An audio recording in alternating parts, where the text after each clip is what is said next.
ہم احتساب کے قوانین بدل دیتے ہیں کہ ہمارے کیسز ختم ہو جائیں. تو جب سیاستدانوں کی یہ پرائیورٹیز ہوتی ہیں, جب عدلیہ کے اندر پک اینڈ چوز کیا جاتا ہے, جب ویلکم کیا جاتا ہے ایسے لوگوں کو جن کے کیسز چل رہے ہوتے ہیں اور جو 100 سے اوپر جا چکے ہوتے ہیں, تو میرا خیال یہ ہے کہ ایسے سسٹم کو آپ بہت جلدی تبدیل نہیں کر سکتے. جہاں تک معیشت کی بات ہے تو میرا خیال یہ ہے کہ 2-3 سال بھی بہت کم ہے. مجھے لگتا ہے کہ اگلی جو گورنمنٹ آئے گی وہ شاید اگلے 4-5 سال بھی اگر معیشت کو سیٹ کر لے تو یہ بہت بڑی بات ہوگی, اور میرا خیال ہے بہتری بھی شاید اس کا جو مڈ ہوگا یعنی 2.5 سال کے بعد, اس کے بعد آنی شاید شروع ہو, اور وہ اپنے پورے 5 سال اسی معیشت میں گزارتے. جہاں تک عدلیہ کی بات ہے تو بس میں لاسٹ سے یہ بات کہوں گی کہ جسٹس فائز عیسیٰ صاحب کے حوالے سے تعریفیں تو بہت کی جا رہی ہیں نون لیگ کی طرف سے, لیکن ان کو یہ سمجھنا پڑے گا کہ جسٹس فائز عیسیٰ صاحب ان کے ساتھ بھی وہی رویہ رکھیں گے جیسا کہ وہ پی ٹی آئی کے ساتھ رکھیں گے, جیسا کہ وہ دیگر جماعتوں کے ساتھ رکھیں گے.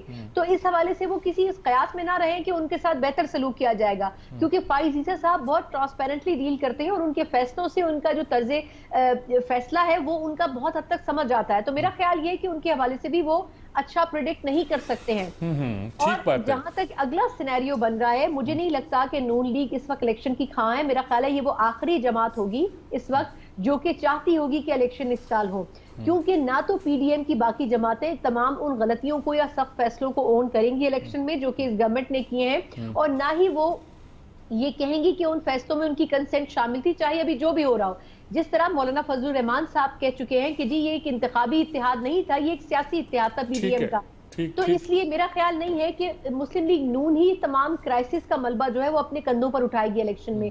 تو مجھے نہیں لگتا کہ وہ الیکشن اس سال کرانے کی کوشش کریں گے. ٹھیک بات. جی ڈاکٹر صاحب آپ کیا کہتے ہیں؟ بات تو ٹھیک ہے, میں جی ایک الیکشن بھی ہوتا نظر نہیں آتا. اور صاحب کو آپ جانتے ہیں, ڈان کے ایک بڑے اچھے وہ تھے, وہ ڈان لیکس والے, انہوں نے ایک ٹویٹ کی تھی بڑی مزے کی. انہوں نے کہا کہ یہ بات یاد رکھیں کہ الیکشن کو ریگ کرنا آسان ہے الیکشن کو پوسٹ پون کرنے سے. تو میں بھی اسی چیز کا میں ان کا آئیڈیا بائی کرتا ہوں کہ الیکشن کا رزلٹ جو ہے, جس طرح جنرل ضیاء صاحب کہہ رہے تھے نا, مثبت نتائج کو انشور کرنے کے لیے وہ ظاہر ہے کہ جو اس وقت بھی ہم دیکھ رہے ہیں وہ وہی کام چل رہا ہے. تو الیکشن ہوں گے لیکن اس سے مثبت نتائج حاصل کرنے کی کوشش کی جائے گی. اس لیے کیونکہ الیکشن پوسٹ پون کرنا زیادہ پرابلم ہوگا انٹرنیشنل ڈونرز کے لیے بھی, فارن پالیسی کے لیے بھی, کیونکہ وہ جو ایک پولیٹیکل انسٹیبلٹی ہے نا اس میں اضافہ ہو جائے گا. ابھی تک تو ہم فیڈرل گورنمنٹ کے طور پہ کہہ رہے ہیں نا کہ اگست تک تو ان کی ہے میعاد, اس کے بعد تو پھر وہ بھی ایک الٹرا کانسٹیٹیوشنل ایک معاملہ ہو جائے گا. اس لیے وہ الیکشن تو ہوں گے. جہاں تک عدلیہ کی بات ہے, میں یہ سمجھتا ہوں کہ جسٹس فائز, آپ کا مطلب الیکشن ریگ کیے جائیں گے؟ نہیں جی, مثبت نتائج حاصل کیے جائیں گے. میں ریگ کرنے جیسی گستاخی نہیں کر سکتا. اور جو وہ ہے نا آپ کا یہ عدلیہ کا معاملہ سر, اس میں اصل چیز جو جسٹس فائز عیسیٰ سے توقع ہے وہ اس عدلیہ کو ہیڈ نہیں کر رہے ہوں گے جسے یہ شوق ہو کہ وہ ہر قانون کی تشریح کرے یا اس کی تشریح در تشریح کرے. جو ابھی چیف جسٹس صاحب نے بھی جس بات کی طرف اشارہ کیا, سب کو پتہ ہوتا ہے کہ پرابلم کیا ہے. موجودہ چیف جسٹس کو بھی پتہ ہے کہ عدلیہ میں پرابلم کہاں سے آئی, اور وہ یہ ہے کہ ہر قانون کا جوڈیشل ریویو کرنا انہوں نے, یعنی عدلیہ نے پچھلے کچھ عرصے میں اپنا ایک فرض سمجھ لیا. اصل چیز یہ دیکھنی چاہیے کہ جو قانون موجود ہے اس کی بہتر امپلیمنٹیشن کیسے انشور کی جا سکتی ہے. جو کچھ ہو رہا ہے یا جو مقدمہ ان کے سامنے ہے قانون میں اس کی کیا پوزیشن ہے, اس کے مطابق جب فیصلے کریں گے تو آٹومیٹک فیصلوں میں جو ہے وہ ٹرانسپیرنسی بھی آ جائے گی, سب کچھ ٹھیک ہو جائے گا. کیونکہ آپ کا مقصد صرف قانون کے اطلاق کو چیک کرنا ہے اور قانون کی موجودگی کو چیک کرنا ہے. یہ توقع کرتے ہیں ہم ان سے. جی یہی وہ توقع ہے. اس میں وہ کسی کی سائیڈ لیں گے تو پھر قاضی فائزی صاحب میں یا کسی اور میں کوئی فرق نہیں ہوگا. ٹھیک بات ہے. جی ہمارے بریگیڈیئر صاحب کیا کہیں گے؟ آپ ہی نے سارا فساد ڈالا ہوا ہے, کوئی حل بتائیے گا. میر صاحب سوری وہ بیچ میں لائن کٹ گئی تھی, پھر آپ نے بریک لے لی. میں پہلے یہ کہنا چاہ رہا ہوں کہ بجٹ کے حوالے سے کوئکلی کہ یہ تو میرا خیال ہے 3rd ٹائم بجٹ ہوا. پہلے آپ کو یاد ہے کہ فروری میں بھی 180 ارب کے ٹیکسز لگے تھے, پھر اب یہ پھر مین بجٹ آیا اور اس کے بعد اب یہ آئی ایم ایف کے کہنے پر ان کو سیٹسفائی کرنے کے لیے یہ مزید اب 200 ارب پلس کے جو ہے ٹیکسز اور ایک نئی شکل دی گئی بجٹ کو. تو بہرحال میں یہ بات کہنا چاہ رہا ہوں, دیکھیں کہ چلیں ہم مان لیں گے کہ یہ ہماری واقعی بہت بڑا ریلیف ہوگا کہ آئی ایم ایف اگلے 4-5 دنوں کے اندر وہ آ جاتی ہے انسٹالمنٹ $1.2 بلین کی, تو چلیں ٹھیک ہے, اس سے کچھ دن تو نکل جائیں گے. لیکن میں یہ کہتا ہوں کہ خوشی ہمیں اس دن ہوگی جب ہم یہ کہیں گے کہ اب ہمیں پاکستان کو آئی ایم ایف کی ضرورت نہیں ہے. اور میں یہ کہتا ہوں کہ ہمارے یہ جو ورلڈ بینک اور IMF کے ٹرینڈ اور ماضی کے اکنامک مینیجر جو ہیں آئی وش کہ وہ ہماری حکومتوں کو اس طرف لے کے آتے ہیں کہ آپ نے چلنا ہے IMF کی مدد کے بغیر، آپ نے اپنے پیروں پہ کھڑا ہونا ہے. اور یہ 10 طریقے ہیں اپنا سیلف ریلائنس کی طرف سے، تو یہ ایک اچھی بات نہیں ہے کہ ہماری اکانومی بن گئی. اسحاق ڈار تو کہتے ہیں کہ جب ڈالر کی قیمت میں فرق ڈالا گیا تھا مفتاح اسماعیل پہلے زمانے میں، جب یہ ہمارے شاد خاقان عباسی تھے، انہوں نے کہا کہ ڈالر کی قیمت میں جو پالیسی اب اختیار کی گئی ہے اگر نہ کی جاتی تو ہمیں IMF کے پاس نہ جانا پڑتا، اب ہمیں جانا پڑے گا. وہ تو اب بھی یہ کہتے ہیں. جی ماضی میں جو ہو گیا سے ہو گیا، لیکن ابھی بھی ہمیں یہ لون اورینٹڈ اکانومی ہے، کہ قرضے ملتے جائیں تو ہم خوش ہیں. میں سمجھتا ہوں قرضے ملتے رہیں گے تو ہمیں ناخوش ہونا چاہیے، ہمارے لیے وہ ٹھیک نہیں ہے. لیکن لیٹ اس سی اب کیا ہوتا ہے جولائی آنورڈ. اب آ جائیں الیکشن کی طرف. دیکھیں انگریزی کا وہ ہے جملہ many a slip between the cup and the lip. Ideally yes election اکتوبر نومبر میں ہونی چاہیے. اس کی طرف کوئی انڈیکیشن بھی آ رہے ہیں، الیکشن کمیشن کی بھی تیاری ہو رہی ہے، پیسے بھی مختص کر دیے گئے ہیں.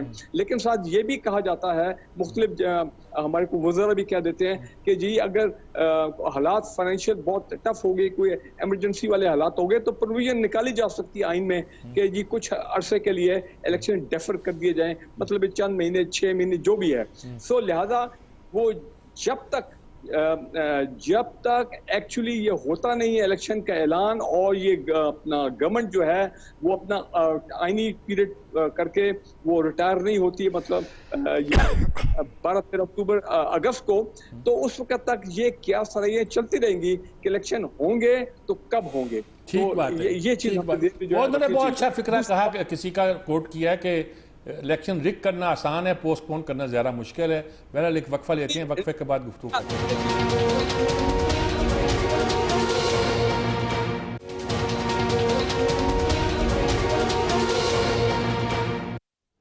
یہ ناظرین کرام، مسئلہ وہی ہے جو ساری چیزیں 2-4 چیزوں کے گرد گھومتی ہیں، معیشت کے گرد، الیکشن کے گرد، بدریہ کے گرد، اور جو اس ملک کے حالات ہیں. اب 9 مئی کا ہم ذکر نہیں کر رہے، جان بوجھ کے نہیں ذکر کر رہے.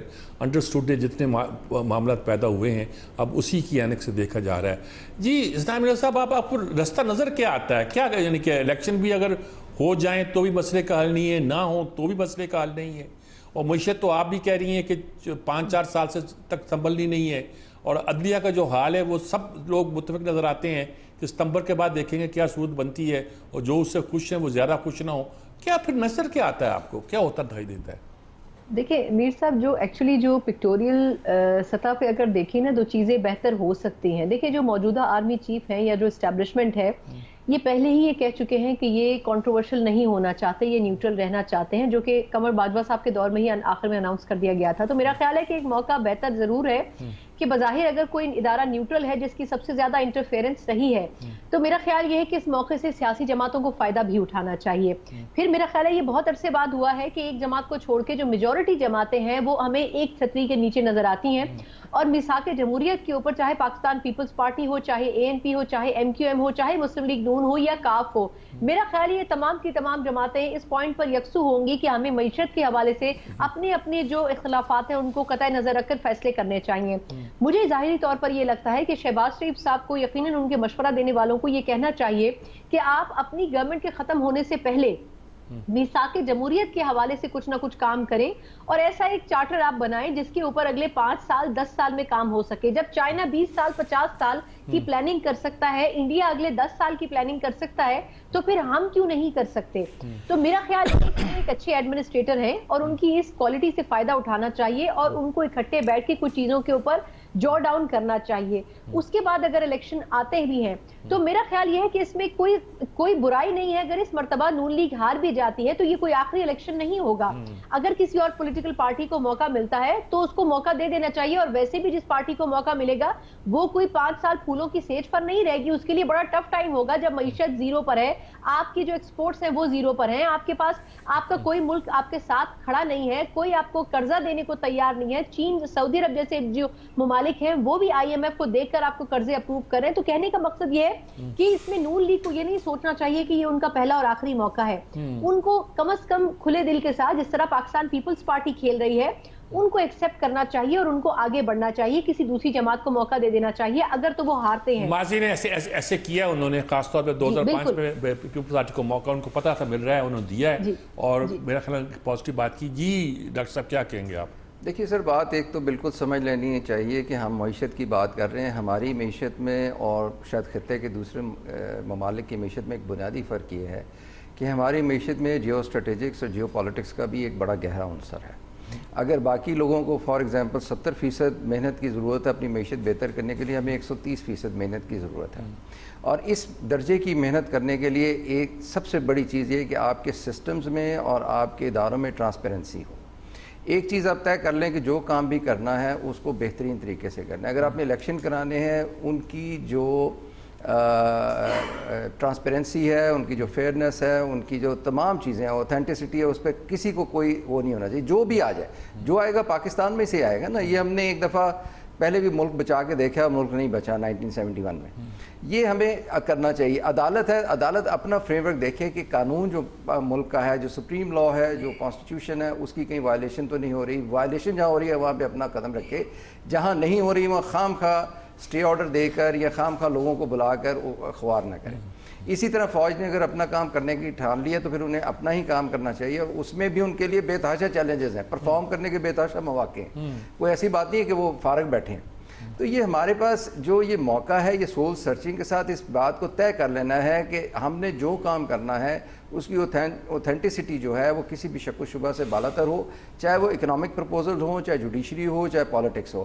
جب یہ ہوگا تو ہم اس صورت میں آ سکیں گے کہ معیشت میں کچھ کر سکیں, ورنہ ہم صرف دائروں کا سفر کر رہے ہیں اور ایک دوسرے کو بیوقوف بنا رہے ہیں, وہیں کھڑے رہیں گے. جی بریگیڈیئر صاحب, پچھلی بار شاید آپ کی کچھ بات رہ گئی تھی, میں نے جلدی سے وقفہ لے لیا تھا.